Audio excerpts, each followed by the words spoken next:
And now, ladies and gentlemen, Put your thumbs up and say it's Tickety Boo. Tickety Boo. Tickety Boo, Tickety Boo, everything's Tickety Boo. Tickety Boo, son. Tickety Boo. Tickety Boo. Welcome to another episode of Tickety Boo. We spend so much time thinking about what goes on in our bodies, healthy eating, supplements, clean water, but when was the last time you stopped to ask yourself, what are you feeding your brain? Let's face it, you wouldn't willingly eat garbage, although you may do sometimes. Why do we keep feeding our minds junk TV, negativity, social media, and other people's toxic dramas? Today we're diving into why it matters, what content we consume, why mind shifts are real game changers, and how to finally start feeding your brain the stuff that it deserves. So, guys, let's start off by confessing. What's one guilty pleasure of mental junk food that you consume? Only one. I have two. Right? But they both involve TV. Right. One is crime drama, psychological. Love them. And the other that says anything Vikings, quite frankly. I've watched them all. Okay. I'm slightly less sophisticated than that. For me, social media and stupid memes and silly jokes and short clips of comedians like Jeffro and things like that. And the memes I like to share with people I think will appreciate them. Being as if I ever show Louise something like that, I get the default roll of the eyes. I'm probably with Louise. I think mine is, probably social media. It's quite easy to go down a bit of a rabbit hole on TikTok, and next thing you're watching some urban explorer or a guy cuddling a donkey in a deck chair. Which starts off as a bit of escapism, but 4 days later you're still sat there in your underpants scrolling, so it's not necessarily healthy. Are you guys intentional about the kind of content you consume? Yes. Very. Yes, that was a very abrupt answer for me, wasn't it? Yeah. Probably one of the reasons my guilty pleasure isn't social media is because I've had to rein that in to keep my sleep improved, to do all the things that support my mental health, because beginning of 2020, I went down a very bizarre rabbit hole. Just, the next thing leads to the next. So I got stuck there. And then also it just becomes a habit and you pick it up instead of doing something else. So I'm really conscious of it. The phone isn't in my room. I don't pick it up. Like at the moment, I'm being really strict, like where there's no devices from 7 o'clock. It's like I'm doing a brain detox again, because I've just found, gradually these little unhealthy habits heat up. And even though I've mentioned that my guilty pleasure is TV, I have to be really careful, because if I get into a series that I love, I binge watch, and then that's my entire weekend gone. Productivity. Yeah, so I have to be really careful. Have you noticed how doing these wrong things impacts your mood? Yeah.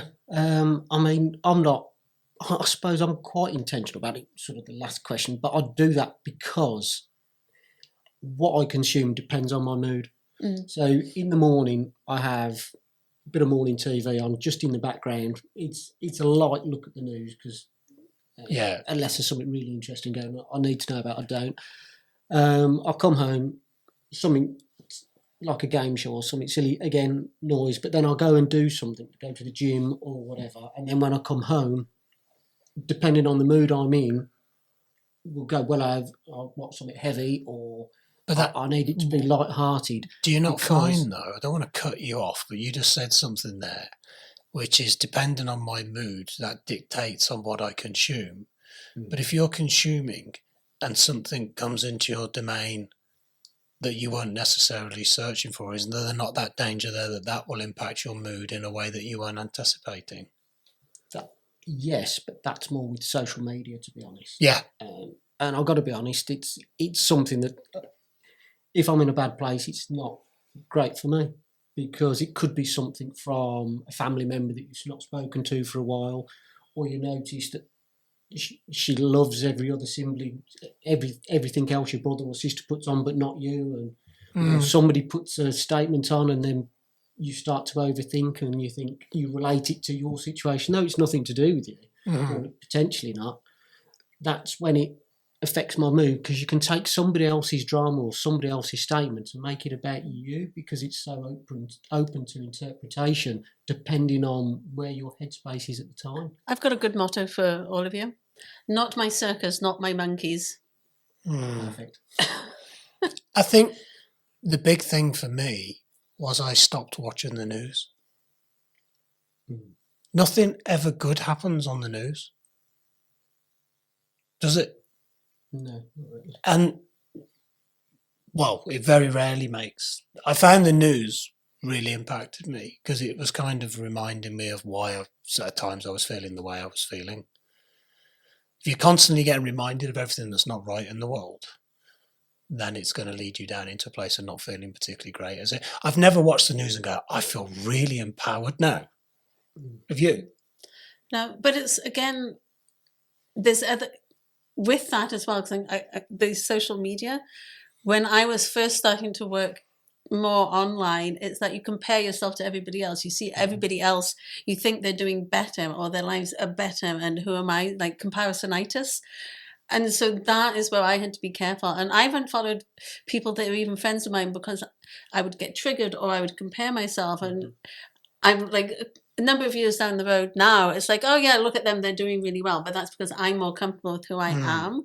But it's that, like, I had to be really aware of, oh look, I'm comparing myself. I'm thinking I'm failing because I haven't had overnight success. Little secret, generally overnight success takes 6 to 10 years, you know? Yeah, longer. Now, Yeah. when I'm talking about the news, what I mean by that is I actively decide when I want to take news in, and I'm selective on where my sources of where I get news from. So for me, it was very much putting that filter up of, you know, if I'm constantly watching and listening to negative stuff, that's going to impact me. Yeah. Politics can impact me. I have to be really careful. So again, with the news, I have to be really careful what sources I'm getting it from. Yeah. So without going down that one, politics can... Is there anything you've recently watched or read or listened to that has genuinely shifted your mindset or changed your thinking? There was something that I watched unintentionally. That when I'm saying that I watch things dependent on my mood selects what kind of what I watch. The only real example I can think of was when I first started therapy.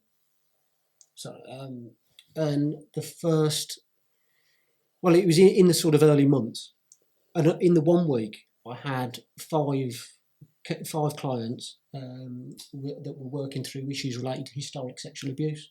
Right. It was the first time I'd had that many in 1 week. Yeah. And then after the last one, Louise said, we're going to the pictures. So we've gone to the pictures. I can't remember the name of the film, but it was a really gritty film about child abduction, child trafficking and child abuse. And I sat there after this week and I just went, I can't do this. It was just a sense of absolute overwhelm. And I says, you enjoy the film, babe. I'm going. I can't do this tonight. And after that was when I decided that I was going to control what I consumed. I didn't realise quite how much I do sort of regulate what I consume. Yeah. But now talking to you, yes, I am quite careful. So was that your turning point, do you think? That was an absolute turning point, yeah. Because before then, I would sit and just listen to the news and just keep listening to the same. I think my turning point with the news was during COVID. Yeah. Yeah.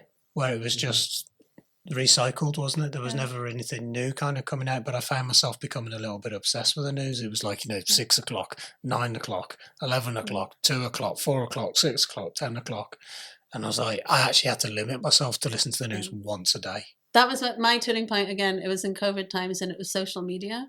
And that was when I started going down the rabbit hole, because the algorithm shows you more of what you're watching. Yeah. And it just, again, it didn't go from good to better. It went from good to worse. So, there was a huge turning point. And it was actually through talking to Dr. David Hamilton.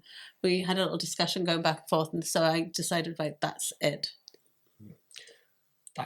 That's really true. That was so on Facebook. You'll like a comment, a random comment will come up, or somebody will like it, and it'll be recovering from narcissists, and it'll be a comment.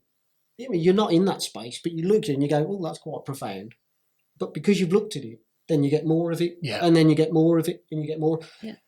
So what I have to do is I have to just keep going through, unfollow, unlike, because my feed is just absolutely full of this negativity. Yeah, this absolute negativity, and it is really unhealthy. That's where you have to go and like a whole bunch of like puppies and kittens and change your feed completely. Well, it's like contaminated water, isn't it? But you keep going back and drinking it. Yeah, absolutely. And we don't actually realise the impact that this stuff is actually having on us. Well, again, and to our children. More so. Yeah. Mm-hmm. Yeah, it's there's recent studies that have shown that people that are exposed to just 3 minutes of negative news a day are 27% more likely to report having a bad day or low mood. Just 3 minutes. Wow. I mean, 27%.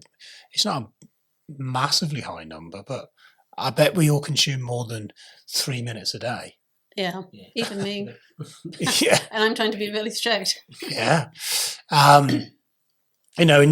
Research is showing us that we have between 4,000 and 10,000 messages daily that we consume.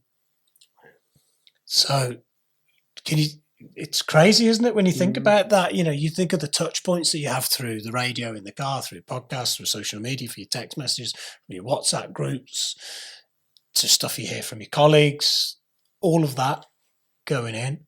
Yeah.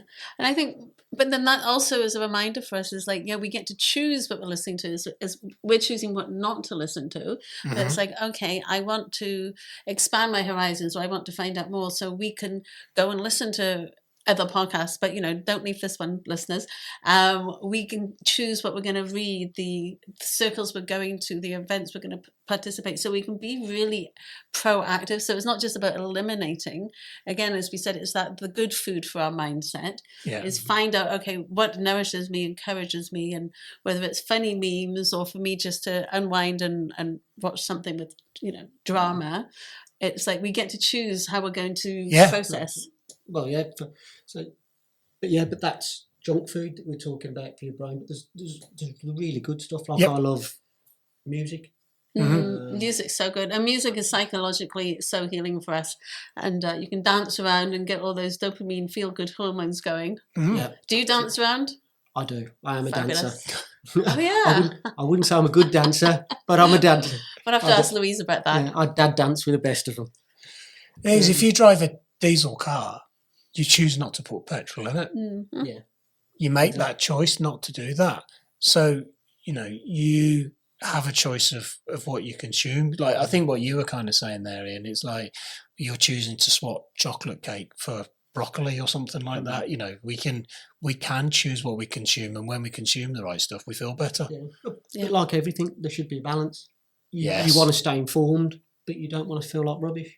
Yeah. So I enjoy sitting listening to music. I enjoy a good podcast. I actually really enjoy this podcast, even though I've never listened to it. Is it any good? I don't know. There's this other two on there that don't know I've thrown on. Keep getting in the way of everything I try to say. But with this podcast, it'll come out. Normally, it will come out weeks after we've recorded it. Yeah. And then when I do listen to it, it always seems to be relevant to something that's going on at the time, which is the whole point. It's quite hard hitting. So I learned something from it. So I like that with other audio books. I love audiobooks, particularly when I'm driving. They send me to sleep. Oh, do they? Yeah. Then they're not a good thing for you. No. So if you were sat in front of the TV right now and you wanted to lift your mood, you maybe had a bit of a day or whatever, what's your go-to? Ooh, it depends, because I do like a box set. Right. It's like something that can give me something that engages me, makes me put my phone down, because that's the worst thing. I sit and watch something, but I'm still scrolling on my phone. So I don't get the escapism that comes with going to the pictures, going to the... So it's like last night, Gangs of London. It's not exactly tranquil, but it fully engaged me and kept In a me, story? Yeah, and kept me in it. In a story, Yeah, So you're in something. So what about you, Iona? So to shift my mood, Vikings. I've watched them all. I think Honestly, that's a fetish. maybe. Honestly, like if I need to shift my mood, I actually need to move my body. Like I like to shift. Like I have to get outside. Nature. Like I've got to be in nature. If it has to be a TV show, it's Third Rock from the Sun. I think that's what it's called. Have a good laugh. It's 30 minutes. I'm done. But yeah, for me, it's moving and getting outside. That shifts my mood quicker than anything. And sometimes it's hard though. If you're feeling really down or I've had a really tough day, is just literally getting my shoes on and walking around the block.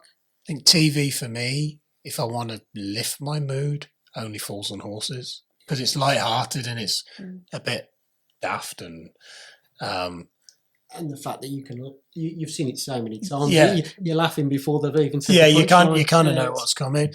Escapism, it's got to be something light. I quite like a lot of these sort of car TV programs like Wheeler Dealers and Car SOS and stuff like that. That would be my kind of I don't even have escape. normal TV in my house, so Right. it's all online stuff. But if I want a right good dose of feel good, it's music. Yeah, music. Music, the right kind of music. Are you a good dancer? Not really. No. As somebody who spent quite a large part of their life playing music for people to dance to, I've seen how bad some people look when they dance. Why did you look left then? Oh. No names mentioned, Mr. Young. No, don't do the whole dancing thing. I'll drop some shapes now and again, but I'll keep YMCA. Yeah. Keep, bit of oops upside your head. I'm showing my age now, aren't I? But yeah, I think, when you're engaging with any kind of content, simple test is afterwards saying, is this left me feeling lighter or heavier? Yeah. There's some stuff I've watched on Netflix box sets. I enjoyed it, but I felt rotten afterwards. It dragged my mood down. That's the same with people, though, isn't it? How some What are you people saying? you walk away feeling drained when they insult your dancing mostly. But some people you walk away from feeling drained. Some people you walk away feeling energised, and it's exactly the same with it could be with music or things that you consume. Yeah. I made a shift, kind of turned my car into a bit of a mobile library. So whenever I'm driving to the gym or like when I was picking you up from the airport earlier, I've got 3 podcasts that I go to about mindset, and I've probably listened to them 5 or 6 times now. But I pick up something new because you don't hear absolutely everything. And what I've noticed is if I do that consistently, I genuinely feel a lot better about myself because I'm focusing on positive things that I can do to make myself feel better. Whereas before I'd have a radio station on, then the news would come on, or some particularly bad music because I'm old now and all this modern stuff just sounds garbage. You're old. I am old. Yeah, but with those positive emotions in psychology, they found that when we experience one negative emotion, we need 3 positives to balance that out, to break even. Yeah. But if it's a personal interaction, then it's actually 5. Really? Like, so if it's someone we really know well, just for example, then you actually need 5. Mm-hmm. So yeah, work on those positive brain food. Yeah. So I think people that are listening to this episode, thinking about one small thing that you could swap or upgrade in your life to make your mental diet a bit. What's that thing you've got on the cleaner. fridge? Brick. Oh, for my phone, the Yeah. brick. Yeah, that has massively helped because somebody who runs their own businesses, your phone is, either ringing or you're doing email on it, and it's so easy to go, I'll just check TikTok while I'm there, or Instagram or WhatsApp. So when I'm in focused work mode, I brick the phone and I've only got phone calls and text messages. I've actually now taken my email out of it because I find that I'm endlessly checking email during the day, and I'm actually better. I feel better when I periodically check it rather than constantly.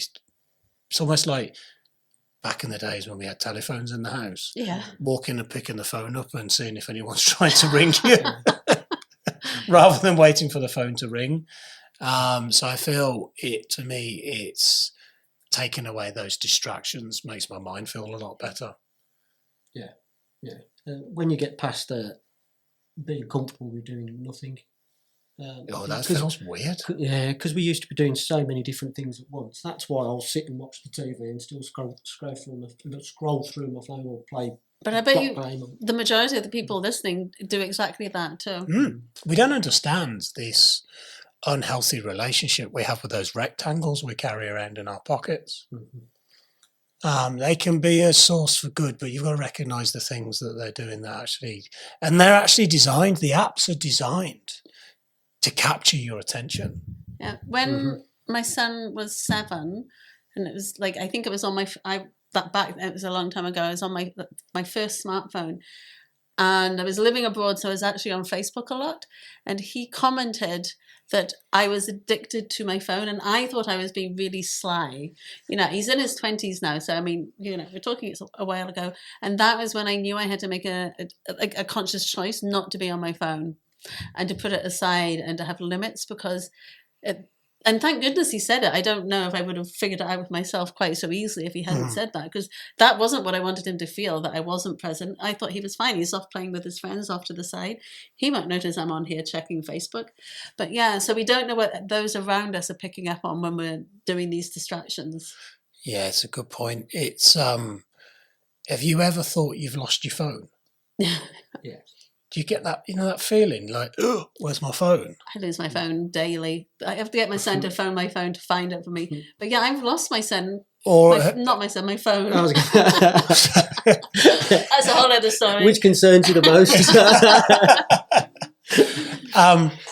But it's interesting. Have you ever tried the experiment of sitting and watching a TV program or reading a book and putting your phone in another room, and then see how many times over a 30-minute period you get that impulse to kind of reach out for your phone or check it? It's worrying. We talk about addiction.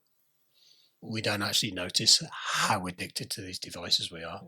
It's that they consume far more of our lives than we realise. Yeah. And then people say, I don't have time to go to the gym. I don't have time to read the book. I don't have time to do mindfulness. I don't have time to do this. Actually look at how much time you spend on these things. It's quite worrying. And we just talked about some of the stats, of bits of information coming into your brain. If you can get a handle on this, it can massively shift your emotional well-being. Yeah. Especially if you're going through a period of high stress, anxiety, overwhelm. Choosing better content is going to help you move through that so much better. It's like you're going to run the London Marathon, but you decide to dine out on a kebab every night. Yeah. It's going to be a hard marathon, isn't it? So just as we nourish the body with good food, we have to nourish the mind with good content. And content that makes you feel good, stuff that uplifts you, stuff that educates you, stuff that rewires your brain for happiness and clarity. Yeah. I think that's really important, isn't it? And who doesn't want a bit more of that? Yeah. I think that's a big one. So the key message of this episode was keep feeding your brain the good stuff. Yeah. Because it needs it, and it'll create a good, resilient brain. Nice one. At the very least, keep it balanced so you have. Stop it wobbling. Yeah, give your brain a wobble. Right. Well, I hope you enjoyed that short episode. As always, if you're watching us on YouTube, please click the bell subscribe icon. And if you're listening to us on Spotify or Apple, please follow us, drop likes, drop comments, send us messages. And until the next episode of Tickety Boo, thanks very much for listening. If you or someone close to you needs to access mental health support, please contact your GP, or if it's out with normal office hours, get in touch with NHS 24 on 111. Alternatively, contact the Samaritans on 116 123. All calls are free of charge from any phone. You can also find more support information on the Tickety Boo website, ticketyboopodcast.co.uk.